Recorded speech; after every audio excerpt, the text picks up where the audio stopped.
Y en el nombre del Padre, del Hijo, del Espíritu Santo. Amén.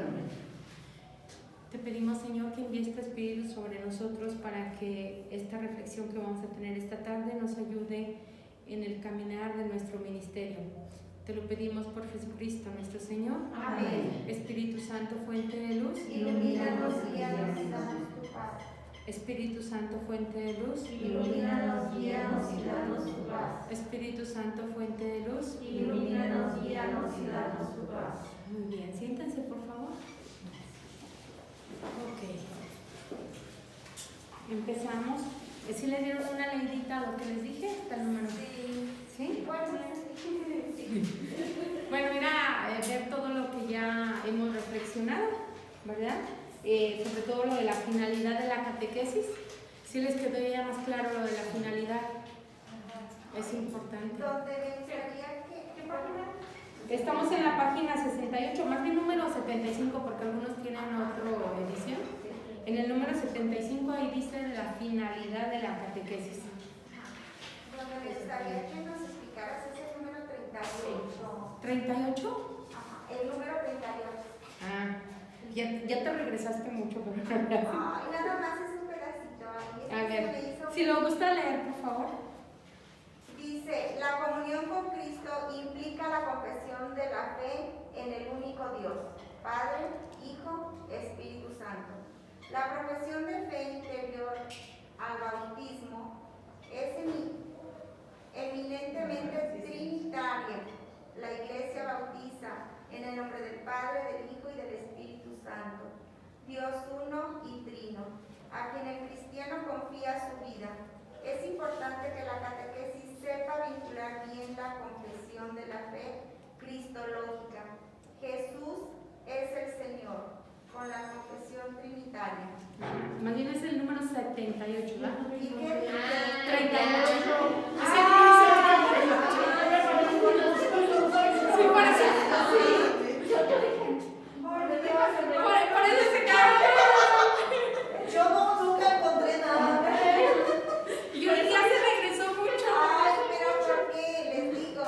Ay, Sí, es el número es 78. 78. Ok. Es como que, ay. Lo vuelves a leer, por favor, para que ahora sí ya todas que tengan su libro. El 78. Ay, me perdonan, por favor. Dice, la comunión con Cristo implica la confesión de la fe en el único Dios, Padre, Hijo, Espíritu Santo.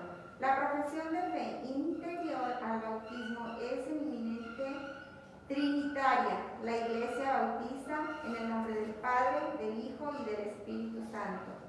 Dios uno y trino, a quien el cristiano confía su vida.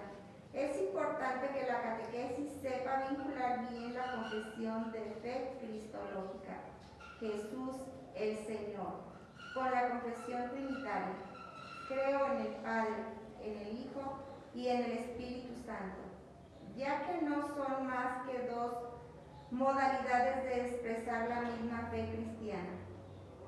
El que por primer anuncio se convierte a Jesucristo y lo conoce como Señor, inicia un proceso ayudado por la catequesis que desemboca necesariamente en la confesión explícita de la Trinidad. Ok, muchas gracias. Bien, eso es lo que quieres que expliquemos un poquito, ¿sí? Bien, aquí lo que está diciendo y nos está centrando en lo que es la fe, porque nosotros cuando hablamos del credo, que es nuestra profesión de fe, ¿sí? Cuando nosotros decimos yo profeso esta fe, ¿qué fe estamos profesando? La del credo. Y si nosotros vemos el credo es trinitario, totalmente trinitario. Claro que tiene como centro a Cristo, ¿sí? Pero si se fijan, tiene tres partes. La primera parte que habla de creo en Dios Padre Todopoderoso, creador del cielo y de la tierra, de Dios Padre creador. Entonces, primero habla del Padre. Y luego esto nos lleva a Jesucristo, que es el centro de nuestra fe, Jesucristo. Creo en Jesucristo, Hijo único de Dios, nacido antes de todos los siglos, y ahí se está ya en el credo niceno-constantinopolitano, que parece trabalenguas, ¿verdad? Va a desglosar un poquito más el credo de los apóstoles, que es el mismo. El credo de los apóstoles tiene dos artículos, que es en los que se basa el catecismo de la Iglesia Católica. En esos 12 artículos de fe que tiene el credo de los apóstoles, el chiquito, ¿verdad? Pero está un poquito más desglosado, un poquito más amplio en el credo niceno-constantinopolitano, que nace de 2 concilios, el concilio de Nicea y el concilio de Constantinopla. Nicea y Constantinopla, por eso se llma así, ¿sí? Niceno-constantinopolitano, por esos 2 concilios, ¿sí? Entonces, ¿qué pasa ahí? Nos está el catecismo de la Iglesia Católica, cuando se habla de los contenidos de la fe, nos va a explicar de lleno lo que son lo que es el centro de nuestra fe, y ahí va a desglosar más sobre Jesucristo. Incluso si se fijan en el credo, que es el credo de los apóstoles, que es la base de toda nuestra fe, tiene 6 artículos que se dedican a Jesucristo, que habla de que nació de Santa María Virgen por obra del Espíritu Santo, ¿verdad? Padeció en tiempos de Poncio Pilato, fue crucificado, muerto y sepultado, resucitó al 3er día y está sentado a la derecha de Dios Padre. Entonces, ahí tenemos los artículos de fe que habla de Jesucristo, y que eso va a ser desglosado en el otro credo, en el más largo, y va a ser desglosado plenamente en el catecismo de la Iglesia Católica, un poquito más, claro, no plenamente, porque necesitaríamos toda una obra teológica para desglosarlo totalmente, pero sí está más desglosado. Entonces está el Padre, el Hijo, que es lo que ocupa el centro del credo, y luego 5 artículos de nuestra fe que hablan del Espíritu Santo y su acción en la Iglesia, porque los otros 5 son sobre el Espíritu Santo. Creo en el Espíritu Santo, Señor y dador de vida. Y de ahí va a hablar de la Iglesia y de todo el actuar del Espíritu Santo en la vida de la Iglesia. Entonces, ¿dónde está centrada nuestra fe? No en la Iglesia. La Iglesia es parte de, Él es el instrumento a través del cual Dios está llevando su gracia a muchos seres humanos. Ese es un instrumento, es una institución, pero en realidad nuestra fe está centrada en el Padre, ¿verdad? Está centrada aquí en el Padre, en el Hijo, que es Jesucristo, y en el Espíritu Santo.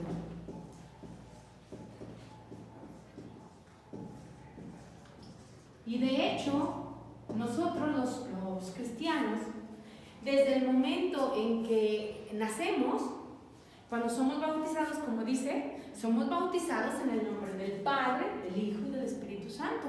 Ahí está nuestra fe trinitaria. Todos los días, cuando nosotros iniciamos nuestra vida diaria, al menos así, eso lo recibimos de nuestros papás, por eso yo decía, el primer querigma se recibe ahí, en la familia. Nos enseñaron a comenzar nuestro día en el nombre del Padre, del Hijo y del Espíritu Santo. Entonces, siempre está presente la Santísima Trinidad en nuestra vida. Y prácticamente todo lo que hacemos, lo hacemos en el nombre del Padre, del Hijo y del Espíritu Santo. De ahí que por eso dice ahí que la catequesis debe de saber vincular muy bien el contenido de la fe, que está centrado, sí, aquí en Jesucristo, pero que nos lleva a la presencia trinitaria, a la presencia de Dios Trino, porque esa es la base de nuestra fe. A veces yo les digo les decía antes a los jóvenes que les preguntaba el rezo, a ver, ¿se saben el credo? Es que es el más difícil, es que, ¿verdad? Y siempre le ponían pretexto. Les digo, es que es el centro de nuestra fe, esa es la base, ese es el fundamento. Eso es lo primero que nos debemos de saber.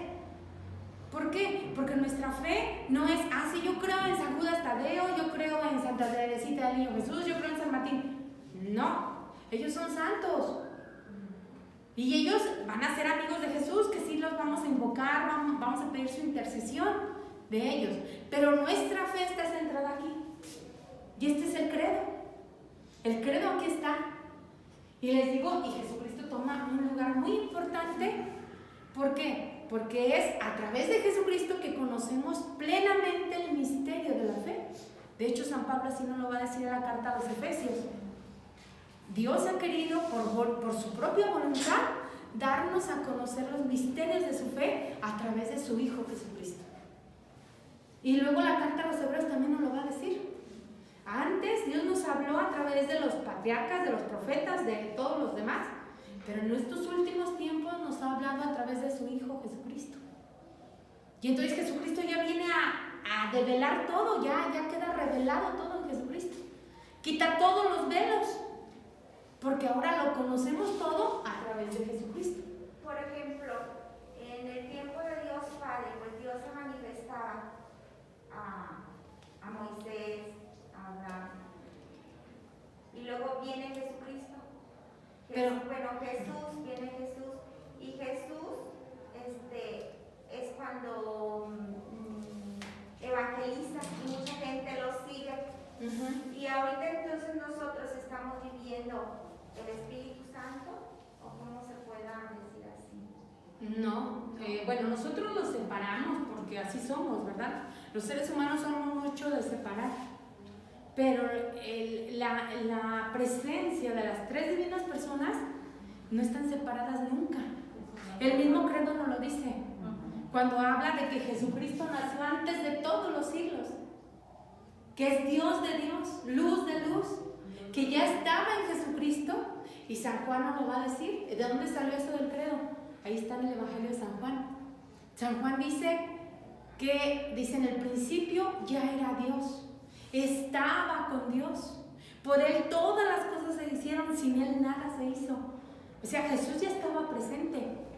Y lo vemos también ya teológicamente, cuando hacemos una reflexión teológica ya del Antiguo Testamento, en nuestros días a la luz de Cristo, podemos ver que ya desde el Génesis, cuando Dios va creando todo, dice que exista esto, otro, y va creando todo.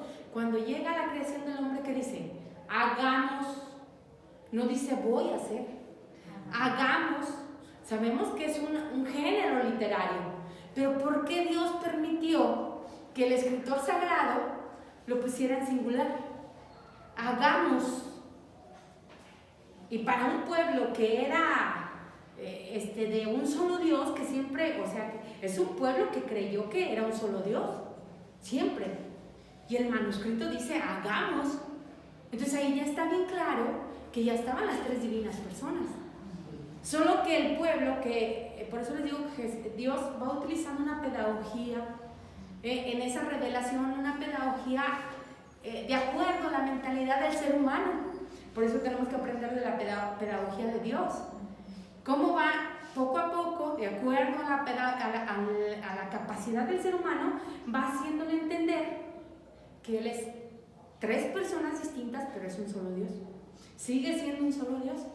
Y por eso nosotros podemos referirnos a Jesucristo, pero al mismo tiempo está el Padre y el Espíritu Santo.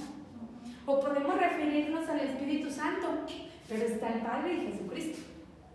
O solamente al Padre, pero va a estar el Hijo y el Espíritu Santo. O sea, no los podemos separar. Ellos son una comunión y siempre han estado. Que sí hay algún teólogo por ahí una vez oí que decía esto.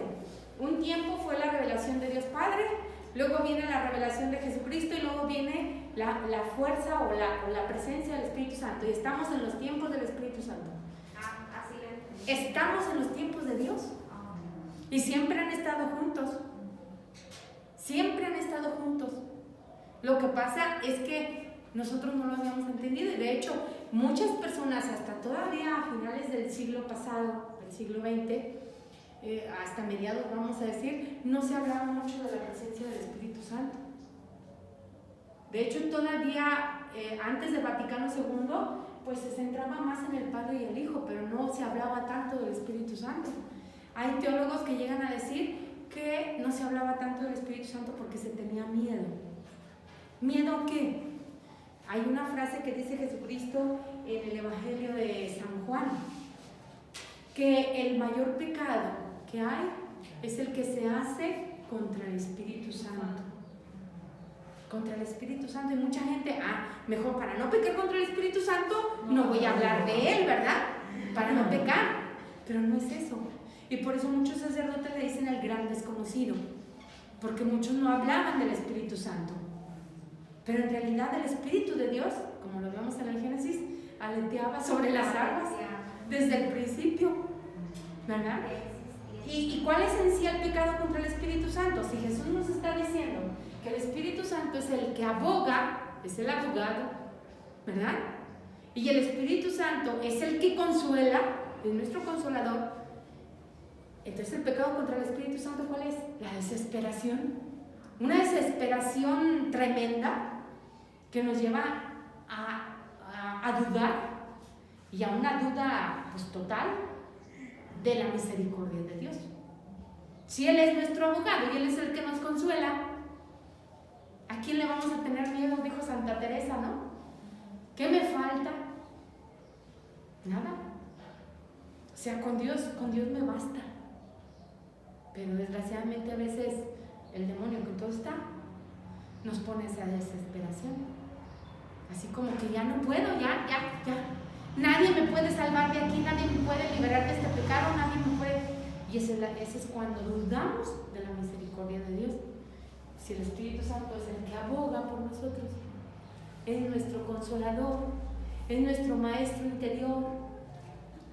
Entonces, ¿verdad? Ahí está todo. Por eso nos dice ahí, lo más importante es que nosotros sepamos vincular este contenido de la fe, que va a ser trinitario, pero desde Cristo, desde su ser cristológico.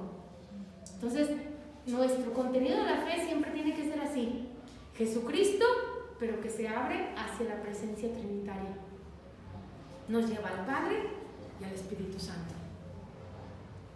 ¿Queda bien? Gracias. Y por eso, el fin definitivo, como lo va a decir aquí, el fin definitivo de la catequesis va a ser precisamente que entremos en esa intimidad con Cristo. Porque cuando entramos en intimidad con Cristo, entonces vamos a conocer al Padre.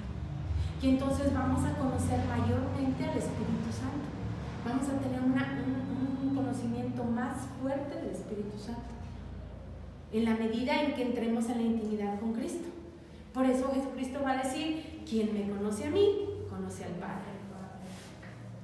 Y no vamos a desesperar, no vamos a entrar en pánico. ¿Por qué? Porque sabemos que el Espíritu de Dios está con nosotros. Entonces ahí va a venir ya esa relación, pero desde Cristo siempre. Por eso tenemos que entrar en esa intimidad con Cristo. Y para entrar en esa intimidad, pues tenemos que irlo, como decíamos, conociendo cada vez más, ¿verdad? Acercándonos cada vez más a Él. Y de ahí que cuando llegamos a esa intimidad, aquí podemos decir, ese es el fin definitivo, entrar en intimidad con Cristo, que nos va a llevar a esa intimidad con el Padre y con el Espíritu Santo. Y para poder llegar a ello, entonces vienen las tareas. Ahora sí, ya para avanzar, las tareas de la catequesis. ¿Cómo vamos a poder lograr esa intimidad con Cristo si la catequesis nos ayuda? ¿Y cómo nos va a ayudar la catequesis a entrar en intimidad con Jesucristo? Dice, nos va a llevar al conocimiento de la fe. Esa es la primera tarea. La primera tarea es el conocimiento de la fe. Es decir, de lo que profesamos. De aquello que estamos profesando vamos a desglosarlo. Ya decíamos anteriormente que ya hemos tenido ese primer encuentro con Cristo, eso que nos dejó una inquietud tan grande por conocerlo, por amarlo, por estar con Él, que ahora lo vamos a ir conociendo poco a poco. Y vamos a entrar a un conocimiento un poquito más profundo. Y eso va a ser entonces la primera tarea de la catequesis, entrar al conocimiento de la fe. Y nosotros como catequistas es llevar al catequizando a ese conocimiento de la fe, que es ahí donde el directorio nos va a hablar. Dice ahí, ayuda a conocer las verdades de la fe cristiana, introduce al conocimiento de la Sagrada Escritura, que yo les decía que es muy importante que el catequista tenga pues al menos una introducción fuerte a la Sagrada Escritura. es acercarnos un poquito más a la Sagrada Escritura y verlo como un libro como una gran carta de amor de Dios para con nosotros, como dice el Catecismo de los Niños, ¿no? El Catecismo de los Niños en el libro 8, bueno, que se lleva aquí, que es el de paso a paso, me encanta la primera parte cuando empieza en el primer tema de ese libro, porque les dice a los niños, es entrar en esa comunicación directa con Dios a través de su gran carta de amor, porque eso debe de ser para nosotros. Y desgraciadamente muchos cristianos, yo les decía ya en clases pasadas, tenemos la Biblia, pero bien guardada, que no le vaya a pasar nada, porque es el libro sagrado, pero no lo usamos, y no es para eso. Hace un tiempo me llegó una anécdota de una persona que recibió una Sagrada Escritura, tenía la Sagrada Escritura y pues él dijo que Dios se la había entregado, que él había tenido un sueño, que Dios le había dado la Biblia. Y le dijo, esta Biblia la tienes que cuidar mucho. Tienes que cuidar mucho de ella. Tienes que verla como lo más sagrado. Y entonces ese señor, ¿para donde quiera se cargaba la Biblia? Hasta eso sí la leía, pero siempre la traía para todos lados. Y no la soltaba, pero sí la leía. La leía, no como a veces que nada más la traemos ahí abajo del sobaco, ¿no? Él sí la leía. Y pues cada vez la leía más y recordaba, así como que volvió a tener aquel sueño, recuerda que lo que está escrito ahí es lo más sagrado. Entonces, pues él la siguió leyendo y la leyó como 2, 3 veces. Y un día llegó un viento tan fuerte, iba por un camino, llegó un viento tan fuerte como un remolino y le arrancó la Biblia de las manos. Y se la llevó, la deshojó y se la llevó. Pues imagínense cuando llega un remolino bien fuerte, la deshojó y se la llevó. Y dijo, ¿y ahora cómo le voy a dar cuentas a Dios de la Biblia que me entregó, de esta palabra sagrada? Dijo, ay no. Y se asustó. Dijo, ¿y ahora cómo voy a hacerle si Dios me dijo que lo cuidara como lo más sagrado? Ay, pues ya se la llevó el viento. ¿Qué voy a hacer? Para que no se me olvide, la voy a empezar a proclamar. Y la empezó a proclamar a toda la gente que se encontraba en el camino, para que no se le olvidara lo que había leído. Cuando llega ante la presencia de Dios, le dice, ay Señor, pues tú me entregaste tu palabra, pero llegó un viento tan fuerte que la perdí y se fue. Pero mira, para que no se me olvidara, se le empecé a proclamar a todos los que me encontraban. Pues eso era el primer encargo. Sí. Eso era el primer encargo. No era que trajeras la Biblia aquí, no era que la cuidaras la Biblia, no, era la palabra. ¿Y cuál palabra? La que estaba ahí escrita. Que la compartía.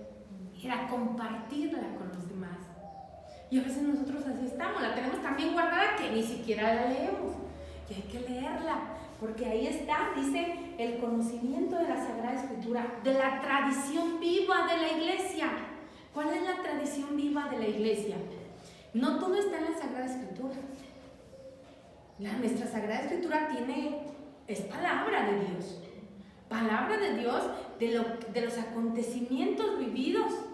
Y en esa experiencia de fe de todos los que vivieron con Jesucristo o del Antiguo Testamento, los que vivieron esos acontecimientos que Dios entró a formar parte del pueblo de Dios. Entonces, ahí está, esa es una experiencia de fe escrita, pero no todo fue escrito. Hubo muchas cosas que se transmitieron de generación en generación y no quedaron escritas. Entonces, igual con los apóstoles, hubo muchas cosas, como dice San Juan en su Evangelio, lo dice en el capítulo 20, no todo está escrito. No todo quedó escrito. Si se escribiera todo acerca de Jesucristo, no cabría, lo dice así. Entonces, muchas cosas fueron transmitidas. ¿Y quién las transmitió? Los apóstoles. Y luego los primeros santos padres, que fueron los que le siguieron a los apóstoles, los que continuaron la obra de los apóstoles, San Clemente, San Lino, todos ellos, ¿verdad? Fueron los que lo fueron transmitiendo y transmitiendo. Esa es la tradición viva de la Iglesia. ¿Sí? A eso se le llama la santa tradición o la tradición viva de la Iglesia. y promueve el conocimiento del credo. Entonces, aquí en este conocimiento de la fe, tenemos que promover que se acerquen a la Sagrada Escritura. Les digo, con un libro de fe, pero también es un libro emocionante. Bueno, a mí me emociona mucho la Sagrada Escritura. Yo les digo mucho a mis alumnos, porque tengo algunos alumnos de Biblia, yo les digo, lean la Biblia. No nada más vengan a ver qué les digo yo, porque lo más importante es lo que está en la Biblia. Incluso acérquense, hay libros que parecen una novela y sin comerciales, ¿verdad? El libro de Tobías, el libro de Esther, el libro de Judith, el libro de Ruth, el de Job, son una novela hermosísima, sin comerciales, y ahí está la presencia de Dios. Luego, otro libro, le decía el otro día a mi papá, decía, es que ya estoy bien aburrido con este encerramiento del COVID, ¿verdad? Entonces le dije, póngase a leer. Pero es que ya leo el periódico, leo esto, y ya leyó los libros sapienciales. ¿Cuáles libros? Pues de la Biblia, que ahí la tiene la Biblia. Es que tiene la letra chiquita. Le dije, no, ahí está la Biblia grande, que tiene la letra grande, y si lo alcanza a ver. Entonces, agárrese Proverbios, Sabiduría, Eclesiástico, Eclesiastés, libros que llevan a que la persona tenga esa prudencia, esa sabiduría de parte de Dios, que nos van llenando de dones tan maravillosos. Y el otro día me contaba mi papá, ya llevo 7 capítulos de este libro y mira, dice así, está bien bonito, ya me empezó a platicar. O sea, esos libros, a esos que tanto se acercan los papás, aquellos que tienen a su cargo la educación de otras personas, como nosotros catequistas, como los maestros, y esos libros a eso nos llevan. Por eso también se les llaman libros, bueno, son sapienciales de la sabiduría o libros poéticos, pero que en esa poesía nos llevan a la didáctica, a tener un conocimiento más pleno de las cosas y de Dios. Entonces son maravillosos, por eso la Biblia me encanta, ¿verdad? Y luego la tradición, pues donde la encontramos también en el Catecismo de la Iglesia Católica, nos habla algo de la tradición, y también hay libros propios de patrística. Y el credo, pues que lo tenemos un poquito más desglosado en el Catecismo de la Iglesia Católica. Bien, entonces eso nos va a ayudar a que nuestra catequesis nos lleve al conocimiento de la fe. Otra de las tareas, dice, iniciar en la celebración cristiana. En la celebración del misterio cristiano, ¿verdad?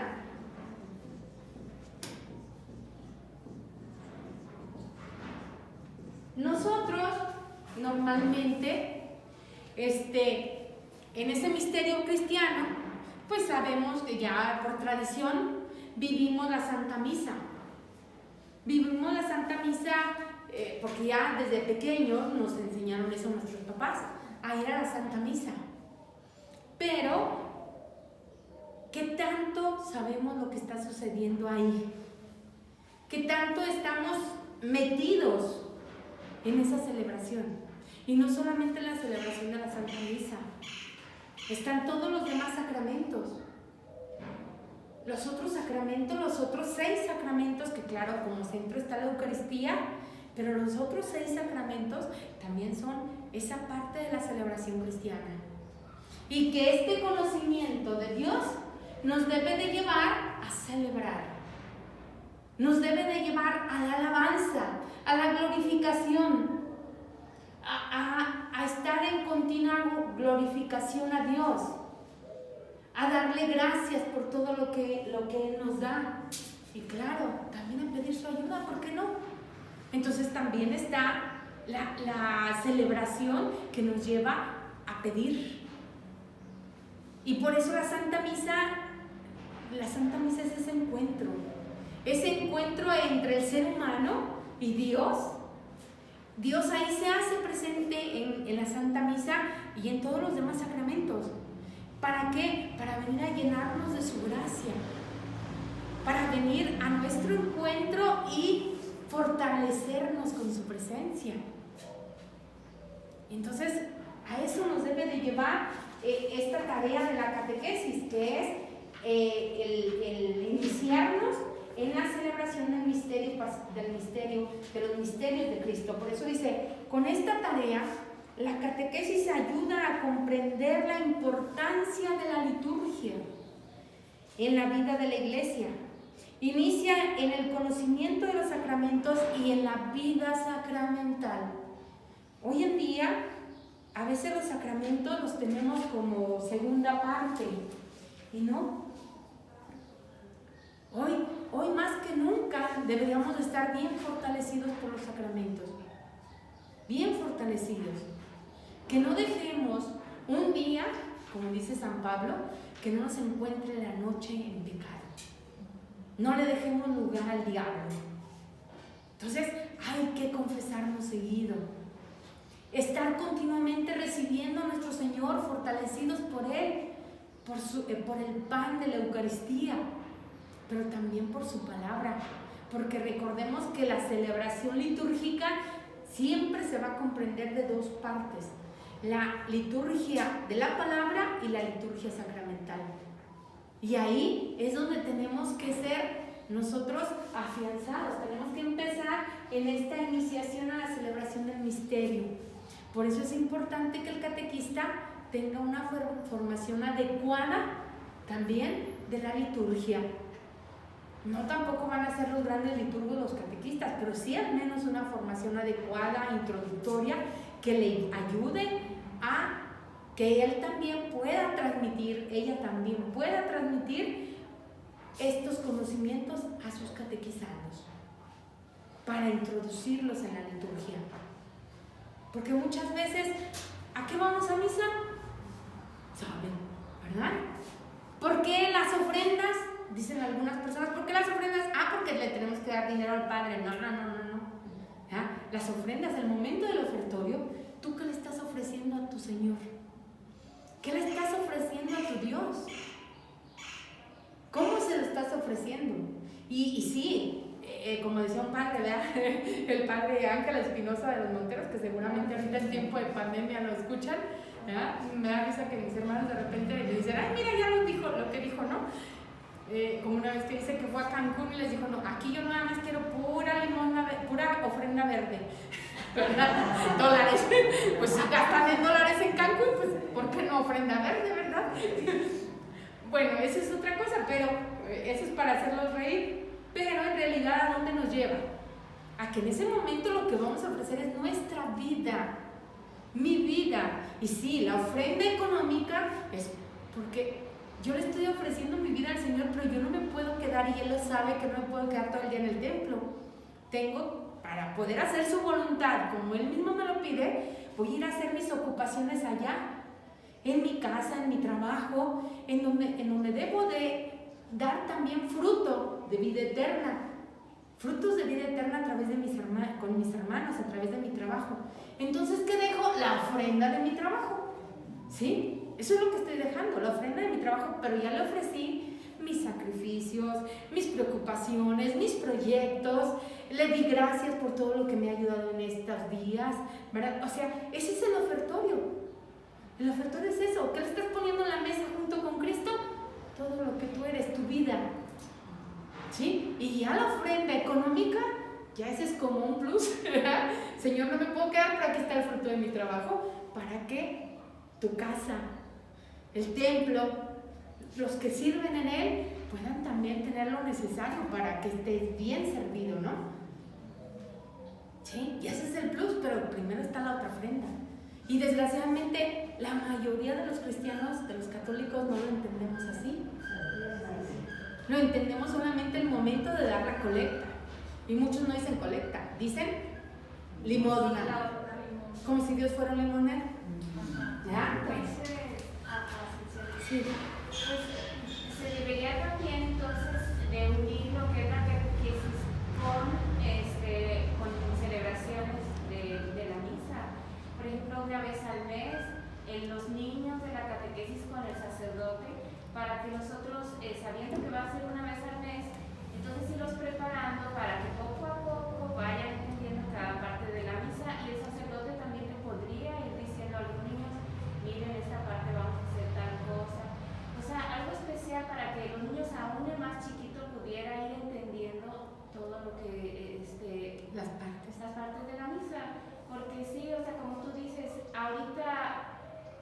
creo que, bueno, porque yo era parte de ellos hasta ahora que estoy dando catequesis, lo aprendí, o sea, no entendía todas las partes de la misa, porque nunca nos lo enseñaron así.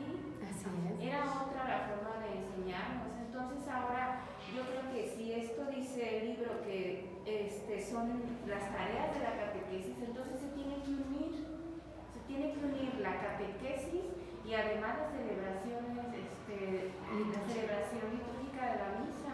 Así es. Para que lo podamos vivir y podamos darle gloria y darle alabar a Dios como se debe, porque no sabemos qué estamos haciendo en la misa.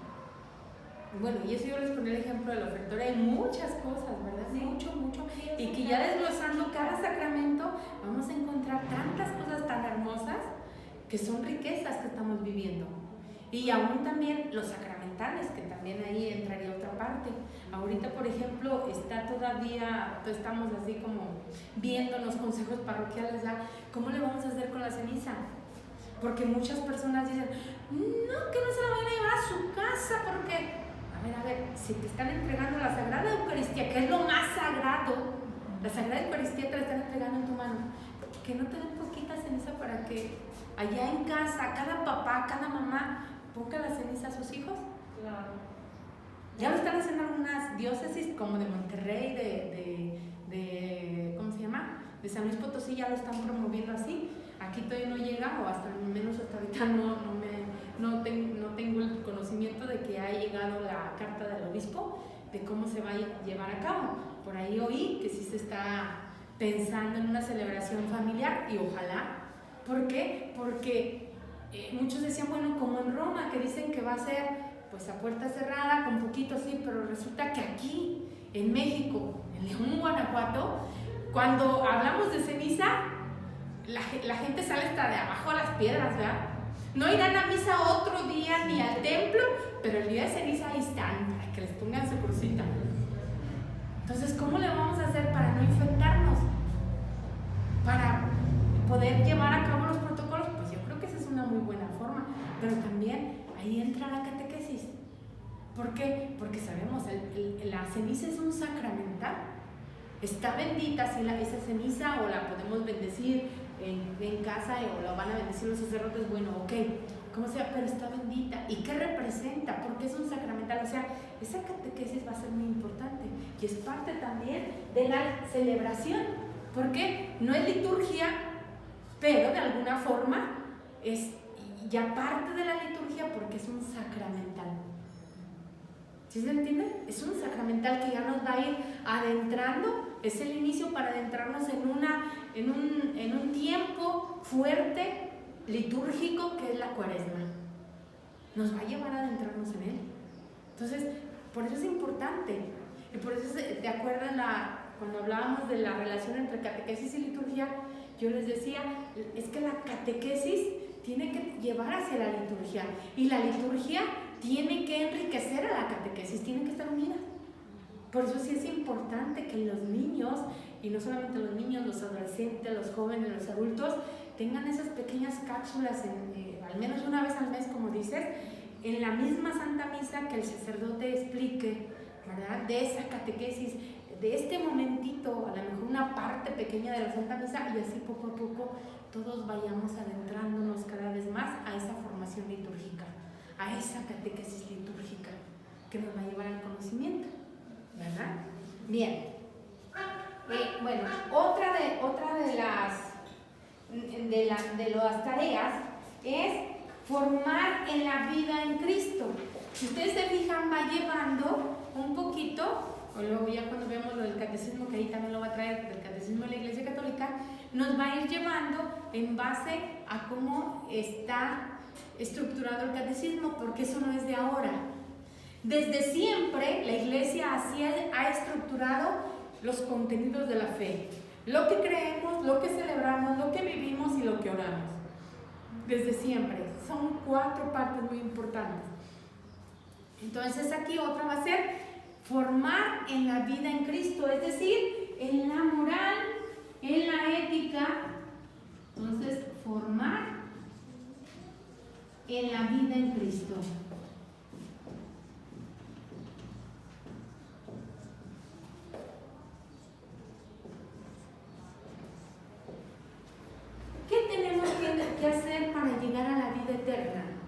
¿qué tenemos que hacer? Y muchas veces se le preguntaron a Jesús. Y Jesús responde algo muy importante. Cuando le pregunta a aquel hombre doctor de la ley, ¿qué tengo que hacer? Cumple los mandamientos. ¿Cuál es el más importante? A ver, tú que eres doctor de la ley, tú dímelos. Amarás a Dios con todo el corazón, con todas tus fuerzas, con toda tu alma, con toda tu mente. 4 cosas. De 4 formas tienes que amar, o sea, con todo tu ser. Tienes que amar a Dios y a tu prójimo como a ti mismo.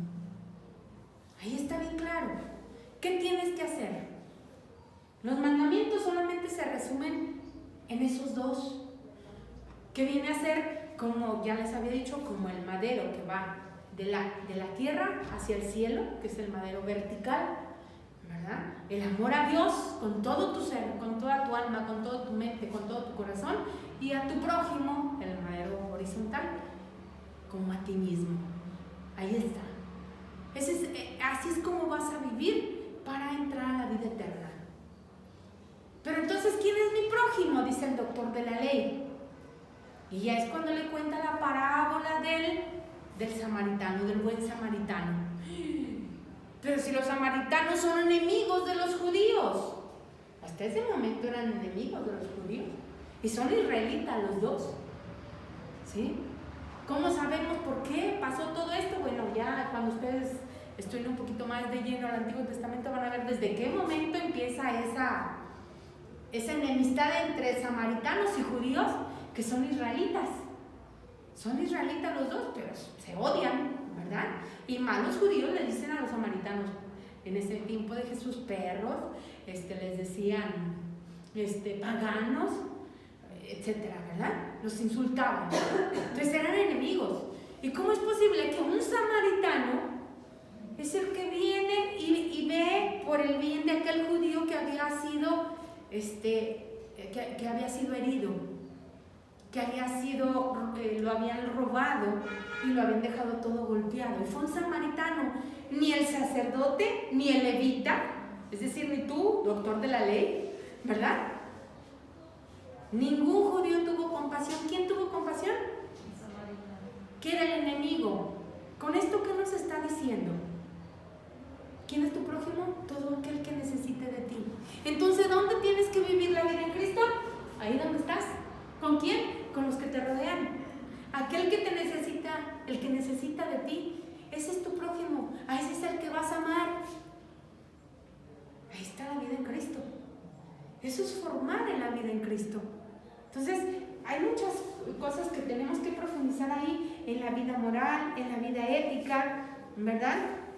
En todo lo que tenemos que aprender para vivir de acuerdo al reino, de acuerdo a los valores del reino, que es la justicia, la verdad, la paz, el amor, ¿sí? La libertad, la verdadera libertad. Entonces, de acuerdo a los valores del reino es como vamos a vivir. Por eso, ciertamente tenemos que tener como fundamento los mandamientos, pero Jesucristo nos pone más allá todavía. Porque ahora ya no solamente son los mandamientos, ahora es vivir las bienaventuranzas. Fíjense. Entonces, cuando tú vives las bienaventuranzas, al menos 1 a 2 de las bienaventuranzas, ya estás cumpliendo los mandamientos. ¿O no? Bienaventurados los pobres de espíritu, porque de ellos es el reino de los cielos. ¿Y quiénes son los pobres de espíritu? Ay, yo tengo un coche, entonces ya no soy pobre de espíritu. Yo tengo una casa, ya no. No está hablando de los bienes materiales. Está hablando de la persona que todo su gran anhelo, su gran tesoro, ¿en dónde lo tiene? En Dios. Puede a lo mejor aquí tener mansiones, pero esos no son importantes. Lo importante es Dios. O puede tener nada más una silla y nunca va a misa porque tiene que cuidar la silla. No, porque no es importante la silla, lo más importante es Dios. Todo lo que Dios nos ha dado son regalos de Él que debemos de ponerlos al servicio de los demás. La silla, el coche, lo que tengamos, lo ponemos al servicio de los demás. ¿Sí? Pero nuestra mayor riqueza está en Dios. Entonces, no está hablando de lo económico aquí, que ciertamente los bienes materiales son para ayudarse a entrar al reino de los cielos también. ¿Sí? También para eso sirven. Pero no por eso cuando hemos oído decir que Dios desprecia a los ricos, ¿no?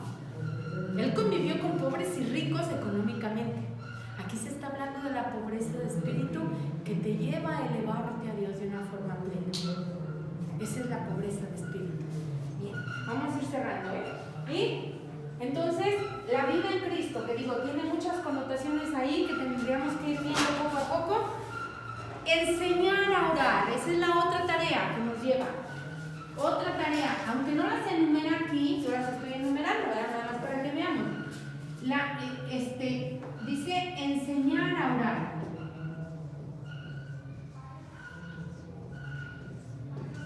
Aquí, así rápidamente para ir concluyendo esta parte, enseñar a orar. Dice que Jesús convivía con sus apóstoles y sus apóstoles un día le dijeron: enséñanos a orar como Juan enseñó a sus discípulos. Juan Bautista enseñó a sus discípulos, tú enséñanos a orar. Y Jesús les dice: cuando oren, oren así. Y les enseña el Padre Nuestro. En San Mateo también nos dice: no por mucho decir Señor, Señor, entrarán en el reino de los cielos, sino cuando ustedes oren, entren en su cuarto.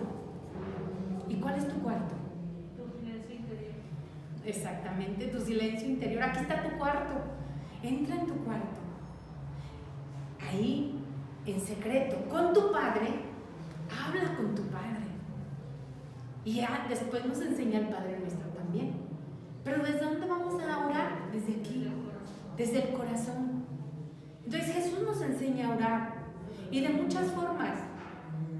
Y por eso el catecismo de la Iglesia Católica, cuando habla de la oración de una forma tan bella, se me hace muy bella como lo dice el catecismo de la Iglesia Católica, que la oración es el encuentro de la sed del hombre con la sed de Dios. Dios tiene sed del hombre. ¿De qué? Porque Dios creó al hombre, porque lo ama. Y cuando tú amas a una persona, cuando tú amas a un ser, pues lo mínimo que quieres es ser correspondido, ¿no? Pues Dios tiene sed del hombre, porque lo creó por amor. Y en el hombre, pues sabemos, están también las mujeres, ¿no? Dios tiene sed del ser humano. Y el hombre que ha sido creado para Dios, el ser humano que ha sido creado para Dios, tiene sed de Dios.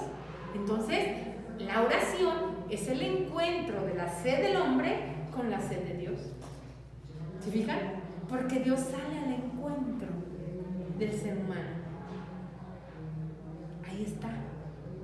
Por eso lo dice Jesús en el Evangelio de San Juan. Le dice a la samaritana: si supieras quién te pide agua, tú le pedirías a él que te diera de esa agua que calmaría tu sed. Porque la mujer no tenía solamente sed, sí tenía una sed física, por eso iba por el cántaro de agua, pero su sed más grande, que por eso se hablaba de 5 maridos y el que tenía todavía no era su marido, era de Dios. Porque esa mujer tenía sed de Dios. Y los maridos no solamente se referían a hombres, se refería a baales, a falsos dioses, que la mujer andaba en busca de Dios y no lo encontraba. Entonces ahí está, es la sed de la persona que busca a Dios, y Jesús le dice: dame de beber. Es la sed de Dios que busca al hombre. Es como los enamorados, ¿no? Exactamente. Que quieren estar uno con el otro y Dios quiere estar con nosotros y nosotros no nos enamoramos de Él. Así es. Entonces en la oración ya es ir abriéndonos a ese amor. Cuando empezamos a hacer oración, nos estamos abriendo al amor a Dios. Y entre más oremos, por eso los grandes místicos como Teresa de Ávila, como San Juan de la Cruz, todos ellos se extasiaban en Dios. ¿Por qué? Porque la oración cada día les iba abriendo más el corazón al amor de Dios. Esa es la oración. Bien, y la otra tarea Dice, introducir a la vida comunitaria. Esto es importante, la vida comunitaria.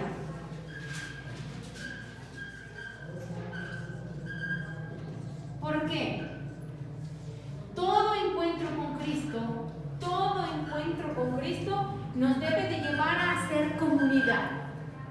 Si ustedes se fijan en cada milagro que hace Jesús, ustedes pongan atención, cuando narra un milagro de Jesús, cada milagro nos lleva a ¿qué?